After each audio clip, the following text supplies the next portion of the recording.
मेरा नाम डॉक्टर हरीश कुमार है। मैं अल्तमश जनरल हॉस्पिटल में एज ए कंसल्टेंट फिजिशियन काम करता हूँ। आज मैं पब्लिक आगाही के लिए कोलेस्ट्रॉल पे बात करता हूँ, क्योंकि बहुत से मरीज़ हमारे पास आते हैं, वो बोलते हैं कि मेरा कोलेस्ट्रॉल बढ़ गया है, मेरा LDL बढ़ गया है, मुझे क्या करना चाहिए। तो सबसे पहले मैं इस बात पे बात करूँगा कि कोलेस्ट्रॉल बढ़ता क्यों है। आमतौर पे कुदरती तौर हमारे जिस्म में भी कोलेस्ट्रॉल बनता रहता है, लेकिन सबसे ज़्यादा जो वजूहत है वो खाने की है। हमारे खाना स्पेशली मीट में कोलेस्ट्रॉल बहुत रहता है, और एग्स अंडे जिसमें स्पेशली योग है, जो पीला है उसमें बहुत कोलेस्ट्रॉल रहता है। और इसके बाद जो डेयरी प्रोडक्ट्स है उससे भी कोलेस्ट्रॉल बढ़ता है खाने। और जो लोग आजकल सेडेंटरी लाइफ स्टाइल गुजारते हैं, ये रिस्क फैक्टर्स होते हैं कोलेस्ट्रॉल बढ़ने के लिए। वैसे लोग या तो सारा बैठने का काम करते हैं, कोई फिजिकल एक्टिविटी नहीं करते, या ऐसे बच्चे या बड़े जो घर में बैठे रहते हैं सारा दिन टीवी या मोबाइल पे रहते हैं, कोई फिजिकल एक्टिविटी कोई एक्सरसाइज नहीं है, उसमें रिस्क बढ़ जाता है। वो लोग जो स्मोकिंग करते हैं, वो लोग जो अल्कोहल पीते हैं, या ऐसे लोग जो ओबीस होते हैं, वो ओवरवेट होते हैं, इन लोगों में कोलेस्ट्रॉल बढ़ता है। और कोलेस्ट्रॉल बढ़ने की एक और वजह है जेनेटिकली है।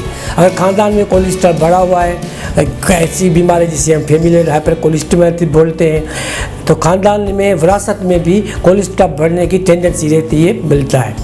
और कुछ ऐसी बीमारियाँ होती हैं जिसकी वजह से बढ़ता है, जैसे थायराइड का प्रॉब्लम है, हाइपोथायराइड, उसमें कोलेस्ट्रॉल बढ़ जाता है, या गुर्दे की बीमारी है जिसको हम नेफ्रोटिक सिंड्रोम बोलते हैं, उसमें बढ़ जाता है। या कुछ लोग कुछ मेडिसिन लेते हैं, जैसे कॉमन मेडिसिन है, स्टीरॉइड्स हैं, बीटा ब्लॉकर्स हैं, इसमें भी कोलेस्ट्रॉल बढ़ जाता है। तो ये तो वजूहत है, लेकिन अब है कि ये क्यों ज़रूरी है कोलेस्ट्रॉल बढ़ता है, उसको ट्रीट करना क्या होता है अगर कोलेस्ट्रॉल बढ़ता है। अगर कोलेस्ट्रॉल बढ़ता है तो ये जानना बहुत ज़रूरी है कि कोलेस्ट्रॉल हमारे जिस्म के जो शरीयानें होती हैं, जो खून बनाने, खून सप्लाई करने की रगें होती हैं, उनमें जमा होना शुरू हो जाता है। जब जमा होना शुरू हो जाता है कि हद से बढ़ जाता है, जिसको हम एथेरोस्क्लेरोसिस बोलते हैं, प्लॉक भी बोलते हैं, तो थ्रोम्बोसिस बनना शुरू हो जाता है।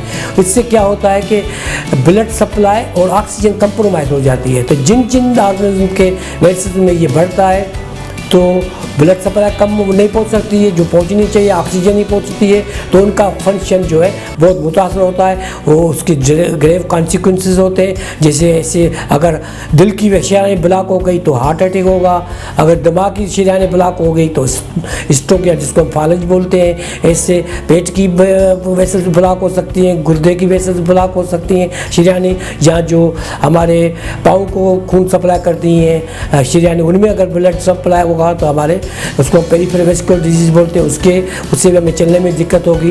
तो बहुत से ग्रेव कॉन्सिक्वेंसेस होते हैं जिस अगर कोलेस्ट्रॉल बढ़ जाता है।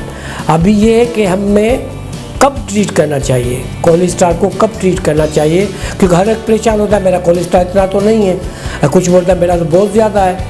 तो ट्रीट करने का फैसला बहुत सी चीज़ें, बहुत से फैक्टर देख के करते हैं।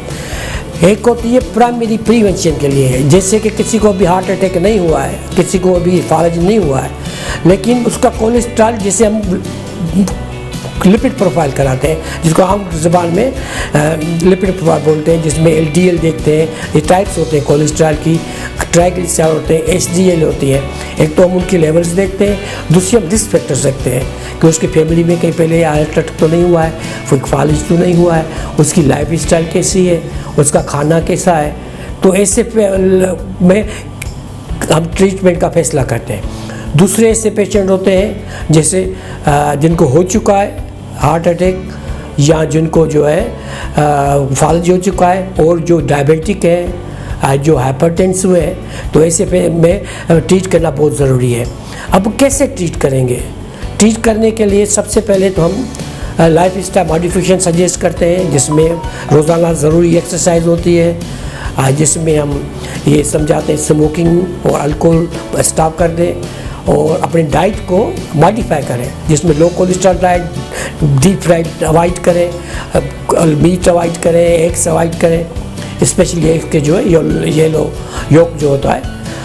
और उसके बाद हम कुछ मेडिसिन से ट्रीट करते हैं, जैसे जिसको आम ज़बान में स्टेटिन्स बोलते हैं, ओमेगा-3 बोलते हैं, और बहुत से आजकल नए PCS9 इनहिबिटर्स आ गए, उनसे ट्रीट कर वो फैसला उसका इंडिविजुअल फिजिशियन करता है कि हम कितना ट्रीट करें, किसको ट्रीट करें और क्या क्या लेवल होते हैं। तो हम खास पे डिफरेंट लेवल्स देखते हैं, LDL, ये किस और लेक्चर में मैं इस पर बात करूँगा।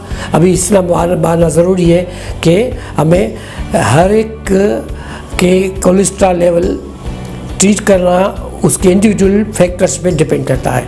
मेहरबानी। मैं फिजिशियन हूँ और डेली तकरीब 6:30 से शाम को 8:30 बजे तक अल्तमश में प्रैक्टिस करता हूँ।